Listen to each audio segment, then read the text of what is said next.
A new study found that postmenopausal women lost weight just by switching from animal to plant protein without changing how much they ate. Same calories, different results. And that's not even the most surprising thing I found this week.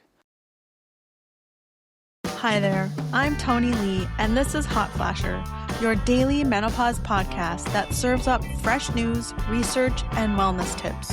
I've built a daily news pipeline to find the latest on women's health and menopause research. Allow me to introduce my co-host, Nikki, who handles the headlines. Take it away, Nikki. Thanks, Tony. We've got some fascinating findings to close out the week. I'm always curious about nutrition research, especially when it challenges what we think we know. This new study from the Menopause journal caught my attention because it found something that honestly seems too good to be true.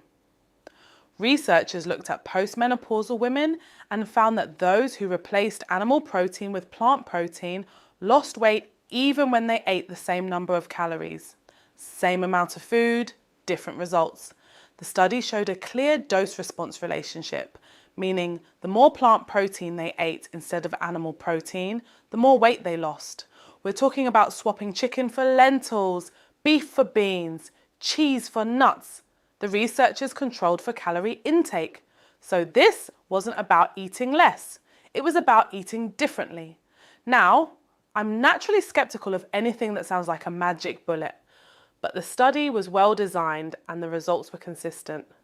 The researchers suggest it might have to do with how our bodies process different types of protein, or maybe the fiber and other compounds that come along with plant proteins. They don't claim to have all the answers yet, but the pattern was clear. This feels like perfect weekend experimentation material. You don't have to go full vegetarian overnight. Maybe try swapping your usual Saturday lunch for something plant-based. See how you feel, see how you like it. Black bean tacos instead of beef. A big salad with chickpeas instead of chicken. Oatmeal with nuts instead of Greek yogurt. Speaking of things we don't often think about, when was the last time you considered how menopause might be affecting your mouth? I mean, really thought about it.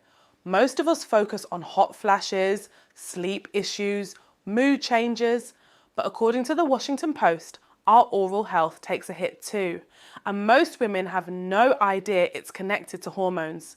Estrogen affects everything in our bodies, including our gums and saliva production. Lower estrogen means less saliva, and less saliva means more bacteria hanging around in your mouth.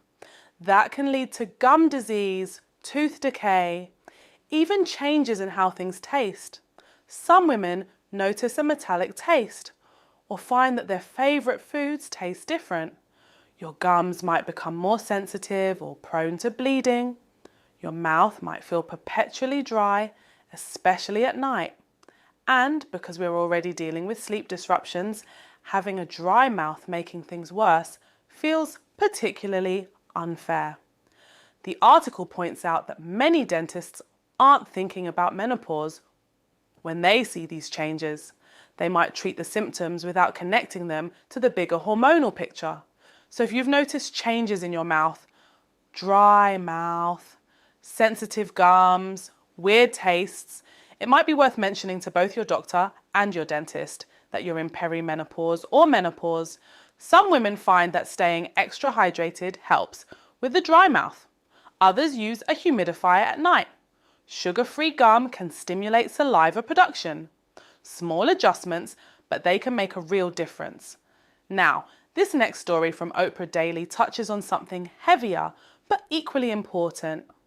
Some women going through perimenopause find themselves suddenly remembering things they thought they'd moved past. Traumatic memories, difficult experiences, emotions they haven't felt in years, and they wonder if they're losing their minds. Turns out, this is a recognized phenomenon. The same hormonal changes that cause hot flashes and sleep problems can also affect how our brains process and store memories. Estrogen plays a role in emotional regulation and memory formation. When those levels fluctuate wildly, as they do in perimenopause, it can essentially unlock memories that were tucked away. Your brain isn't malfunctioning. This is a documented response to hormonal changes. The article explains that estrogen affects neurotransmitters like serotonin and GABA, which help regulate mood and anxiety. When estrogen drops, these systems can become less stable, making us more vulnerable to difficult emotions and memories. If this is happening to you, it doesn't mean you haven't healed or processed those experiences properly. It means your brain chemistry is temporarily different, and old neural pathways are more active than usual. Some women find that therapy helps during this time, especially with someone who understands the connection between hormones and emotional processing. The good news is that this phase typically stabilizes as you move through menopause, and your hormone levels settle into their new normal. In the meantime, be gentle with yourself. Get enough sleep when possible, move your body, talk to people who understand what you're going through. These 3 stories feel connected to me. They're all about understanding that menopause affects us in ways we might not expect. Our metabolism responds differently to the same foods. Our mouths need different care. Our brains process emotions and memories differently. None of this is failure on our part. It's just information about how our bodies work during this transition. That plant protein research gives us something concrete to try. The oral health information gives us something to watch for and discuss with our healthcare providers.